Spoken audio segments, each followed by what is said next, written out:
Hi friends, ఈ వీడియోలో అయితే నేను ఫ్రెష్‌గా కాసిన చిక్కుడుగాయలతో ఫ్రై అయితే చూపిస్తున్నాను. ఇక్కడ చూసారు కదా!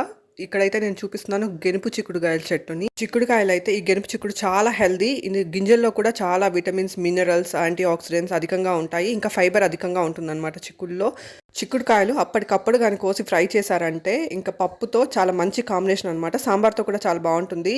అప్పటికప్పుడు చిక్కుడుకాయలని చెట్లో నుంచి కోసుకొనొచ్చి ఒకసారి కడిగేసి, ఒలుచుకొని చిక్కుడుకాయ లోపల గింజలు కూడా బాగా ఉడికేలాగా ఉడికించుకొని పెనం పెట్టుకొని అందులో కొంచెం ఆయిల్ వేసి వడియం బాగా వేగాక అందులో కొంచెం జీలకర్ర ఇంకా దంచిన వెల్లుల్లిని కూడా వేసేసి మనం ఉడికించుకున్న చిక్కుళ్ళను అందులోకి వేసేసి వేయించి పొడి కొట్టుకున్న శనగగింజల పొడిని కొంచెం వేసి కొంచెం రుచికి సరిపడా కారాన్ని ఉప్పుని వేసి కొంచెం పసుపు వేసుకున్నారంటే చాలా బాగుంటుంది ఈ ఫ్రై చాలా హెల్దీ కూడా. ఇందులో న్యూట్రిషన్ చాలా అధికంగా ఉంటుంది. విటమిన్స్, మినరల్స్ అధికంగా ఉంటాయి.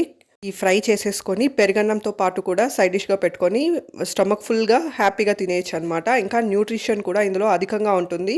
చిక్కుళ్ళలో ఫైబర్ అధికంగా ఉంటుంది. డైజెస్టివ్ హెల్త్‌కి చాలా మంచిదనమాట ఈ చిక్కుళ్ళు. టొమాటో పప్పు కాంబినేషన్‌తో ఈ ఫ్రై ఇచ్చాననమాట లంచ్‌లోకి. పప్పులోకి కొంచెం నెయ్యి వేసుకొని ఈ ఫ్రై పెట్టుకొని వేడి వేడి అన్నంతో పాటు తిన్నారంటే చాలా బాగుంటుంది. ఇంకా కర్డ్ రైస్‌లో కూడా మంచి కాంబినేషన్ అనమాట ఈ చిక్కుడు ఫ్రై. ఇంకా చాలా హెల్తీ కూడా. పప్పు కూడా చాలా healthy. Proteins, vitamins, minerals, fibre అధికంగా ఉంటుంది. ఇది గట్‌కి ఫుల్‌నెస్ ఇస్తుంది. ఈ ఫుడ్ తిన్నారంటే మీకు సాయంకాలం అయినా అస్సలు ఆకలేయదనమాట.